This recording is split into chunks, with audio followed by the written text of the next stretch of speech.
जय जय मसीह मसीह सभी सभी को। को। आप लोग कैसे हैं? आज हम फिर आए हैं आप लोगों के सामने दुआ प्रार्थना विनती के साथ। आशा करती हूँ कि आप लोग ठीक होंगे, चंगाई के साथ होंगे। आज का दिन हम नए विषय, नए कंटेंट के साथ आपसे बातें करेंगे। प्रभु यीशु मसीह आप लोगों को आशीष और सामर्थ्य बनाए रखे। जी हाँ भाइयों बहनों, धन्यवाद करते हैं आप सभी का कि आप हमारे वीडियोस को देखते हैं, पसंद करते हैं और हम उम्मीद करते हैं कि आप उस पर अमल भी करते होंगे।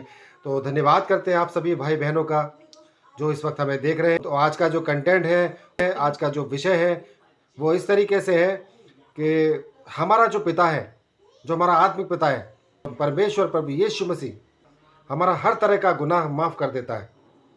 आप जब परमेश्वर की हुजूरी में आते हैं तो वो आपके हर गुनाह को माफ़ कर देता है। मगर माफ़ करने के बाद में जो आपने मसीही जीवन जो जीना है, उसके बाद आप कभी गुनाह ना करें। मैं आपको एक वाक़या बताता हूँ जिसका ज़िक्र बाइबल में भी है।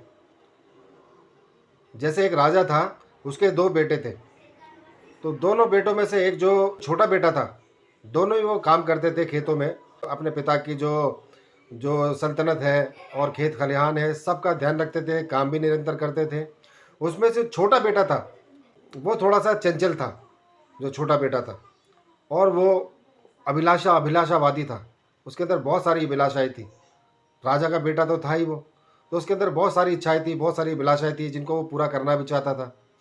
एक दिन वो परेशान हो गया, तंग आ गया और उस छोटे बेटे ने क्या कहा, अपने पिता से एक दिन कहा कि पिताजी, मुझे आपकी संपत्ति में से जो मेरा हक है वो आप मुझे दे दो, वो मुझे चाहिए।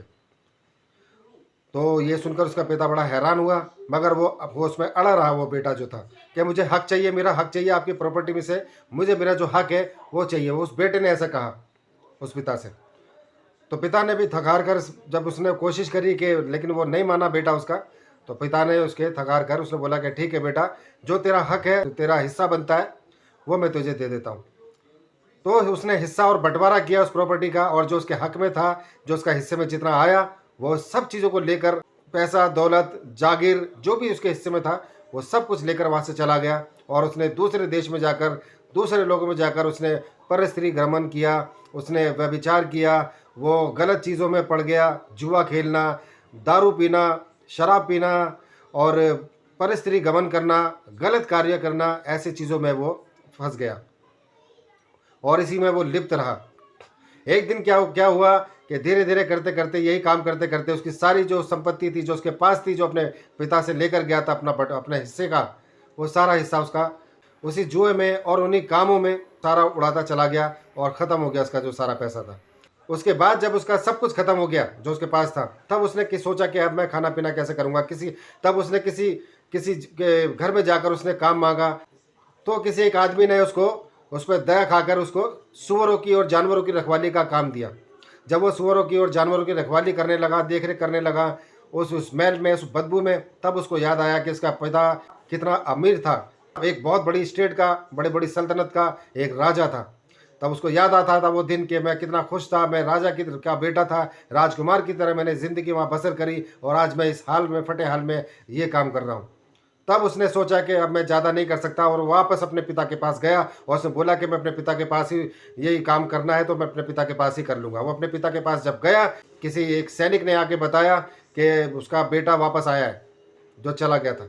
तो जैसे उसके पिता ने देखा, तो उसके पिता ने क्या करा, उसके पिता ने उसके ऊपर कोई रोष नहीं निकाला, कोई गुस्सा नहीं किया, उसको धक्के मार के बाहर नहीं निकाला, नहीं, ऐसा कोई भी काम नहीं किया। उसके पिता ने जैसे उसको देखा तो वो उसने खुशी के मारे झूम उठा और उसने उसने घोषणा करी कि बकरे कटवाए जाए और अलग अलग तरीके के पकवान बनाए जाए, सबको खबर की जाए।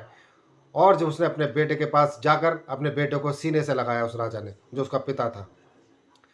तो ऐसा है हमारा स्वर्गीय पिता। ये मैसेज है जो बाइबल के अंदर दिया गया है, ये एक मैसेज है। ऐसा है हमारा स्वर्गीय पिता यीशु मसीह। अगर हम गुनाह करते हैं, हमारे से गलती होती है, कितनी भी बड़ी गलती हो जाए, लेकिन हम उसकी जब तौबा करते हैं, माफ़ी मांगते हैं अपने पिता के, अपने यीशु मसीह के नज़दीक जाकर, तो वो हमें हमारे गुनाहों को माफ़ करता है और हमें आशीष देता है।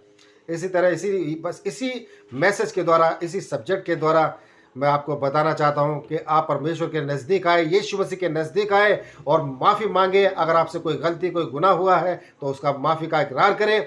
खुदावन यीशु मसीह आपको माफ़ करेगा और आपको ब्लेस भी करेगा।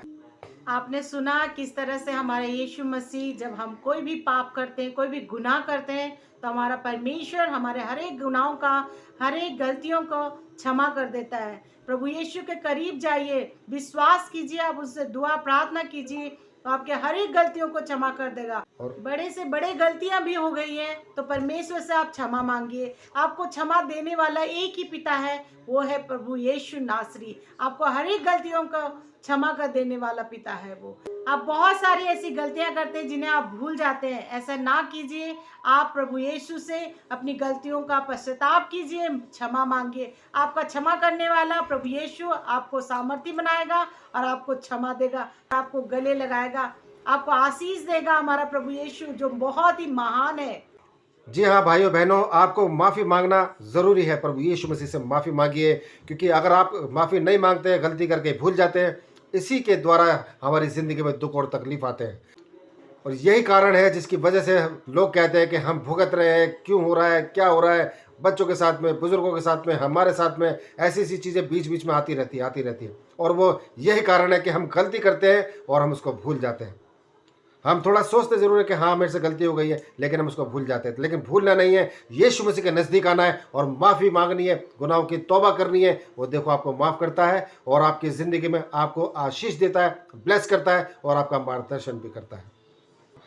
तो भाइयों बहनों, धन्यवाद करते हैं आपने हमारे इस वीडियो को यहाँ तक देखा, और हम उम्मीद करते हैं आप इस पर अमल करेंगे और इस वीडियो को शेयर करेंगे अपने साथियों, भाइयों बहनों तक, अपने रिश्तेदारों तक और अपने सगे संबंधियों तक, ताकि वो लोग भी उद्धार पाए और प्रभु यीशु मसीह की महिमा में भरे रहें।